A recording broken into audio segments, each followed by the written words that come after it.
यह वीडियो एक रचनात्मक 3D एनिमेशन है जिसकी कहानी निर्माता को अपने स्वप्न से प्रेरणा लेकर लिखी गई है। इसमें प्रयुक्त संवाद, दृश्य और घटनाएं किसी भी शास्त्र, पुराण या धार्मिक ग्रंथ से ली हुई नहीं है। वीडियो का उद्देश्य केवल सामाजिक और पर्यावरणीय जागरूकता फैलाना है, विशेष रूप से गणेश उत्सव और विसर्जन से जुड़ी वर्तमान समस्याओं पर ध्यान आकर्षित करना। इस वीडियो का मकसद किसी भी देवी देवता, धार्मिक आस्था, परंपरा, समुदाय या व्यक्ति का अपमान या अनादर करना नहीं है।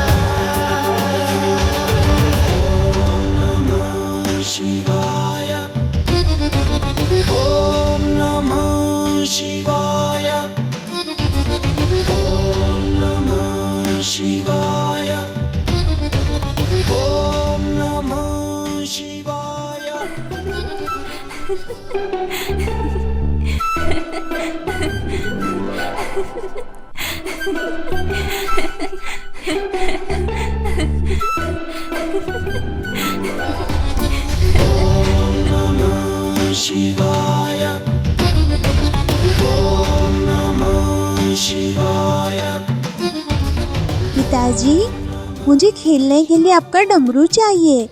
मूषक और मेरे मित्रगण मेरी प्रतीक्षा कर रहे हैं।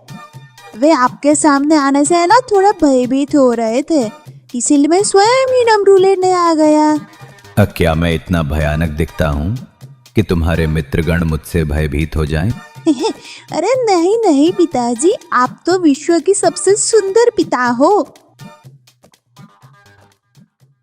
वैसे गणेश, ये तो तुम्हारा पृथ्वी लोक पर जाने का समय है। तुम अभी कैलाश पर क्रीड़ा क्यों कर रहे हो?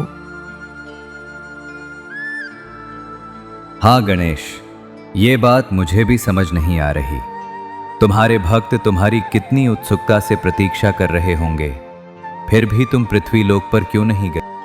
माताजी, पिताजी, इस वर्ष मेरा कोई भी भक्त पृथ्वी लोक पर नहीं है। पुत्र, तुम ये क्या कह रहे हो? मैं सत्य कह रहा हूँ माताजी। पृथ्वी लोक पर मनुष्य गणेश उत्सव के नाम पर केवल दिखावा करते हैं। कौन सबसे विशाल प्रतिमा लाएगा, कौन अधिक ध्यान व्यय करेगा, जबकि सच्ची भक्ति तो कोई करता ही नहीं है। पुत्र गणेश, ईर्ष्या, लोभ और लालच मनुष्य के पर्याय हैं। मुझे नहीं लगता कि तुम केवल इस बात से अपने भक्तों से रुष्ट हो। पुत्र गणेश, सत्य बताओ, बात क्या है? पिताजी, माताजी, मुझे तो ये बात कहते हुए भी लज्जा आती है। पृथ्वी लोक पर बहुत से मनुष्य मेरी प्रतिमा के साथ शास्त्रों के विरुद्ध परिवर्तन करते हैं। कहीं मुझे विष्णु के स्वरूप में दिखा देते हैं, कहीं कृष्ण का स्वरूप दे देते हैं, कहीं पिता महादेव का स्वरूप दे देते हैं, या कहीं तो कुछ और ही बना देते हैं। चलिए ये भी मैं मान लेता हूँ कि मनुष्य मुझे अलग अलग स्वरूप में देखना चाहता है, परंतु माताजी, पिताजी, मनुष्य मेरी प्रतिमा के साथ मेरी पत्नी के स्वरूप में, मेरी माँ के समान, माता लक्ष्मी, माता राधा, माता पार्वती, माता सरस्वती, माता सीता, इन सबको भी दिखा देते हैं। इससे मेरा मन बहुत ज्यादा आहत होता है।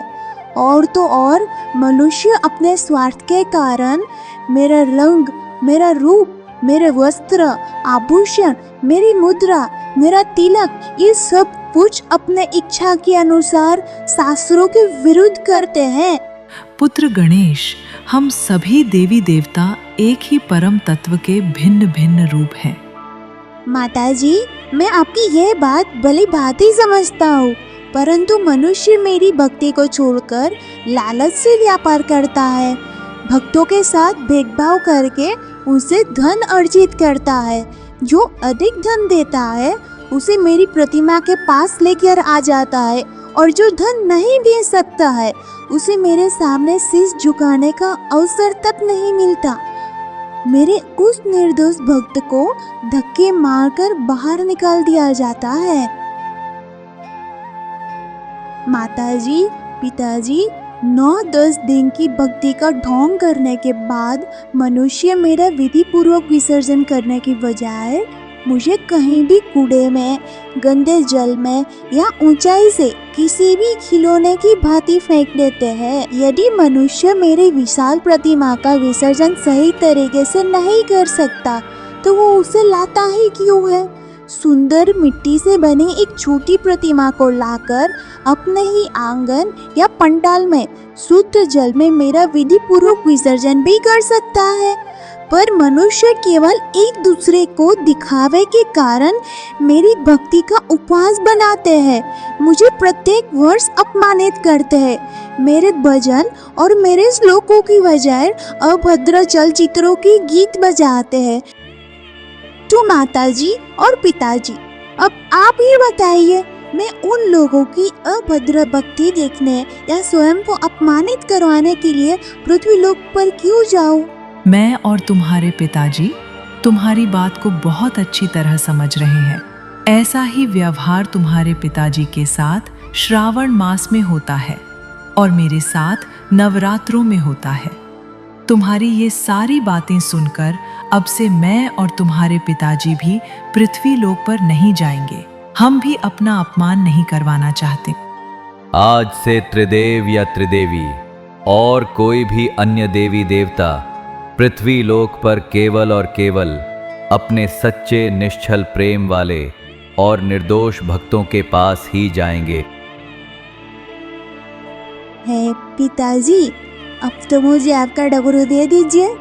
मूषक और मेरे मित्रगण कब से मेरी प्रतीक्षा कर रहे होंगे।